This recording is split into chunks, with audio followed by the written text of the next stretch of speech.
ప్రాథమిక వ్యవసాయ సహకార కేంద్రం గత 4 సంవత్సరాలుగా వచ్చిన ప్యాడీ కమిషన్ కానీ, ఫర్టిలైజర్ కానీ, సీడ్ది కానీ ఎటువంటి లెక్కలు సుమారు 1 కోటి నుంచి 2 కోట్ల వరకు అక్రమాలు జరిగినాయని మేము ప్రాథమికంగా నిర్ధారించుకొని సీఈఓ లెక్కలు అడగడానికి వస్తే సీఈఓ ఎటువంటి ఆధారాలు లేని లెక్కలు చూపెడుతున్నాడు.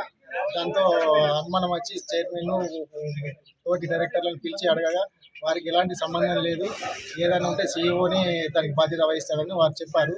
దాని కారణంగా సీఈఓ ఎటువంటి సహకారం అందించకపోగా నేను ఎంక్వైరీ వస్తే చూసుకుంటా, నేను చేసుకుంటా, మీరు నన్ను అడిగే అధికారం లేదని మమ్మల్ని దబాయించడంతో మేము రైతులందరం కలిసి ఈ సొసైటీకి తాళం వేసి అధికారులు తక్షణమే స్పందించి దీనిపై విచారణ చేపట్టాలని, సీఈఓపై సస్పెండ్ చేసి విచారణ చేపట్టాలని కోరుచున్నాం.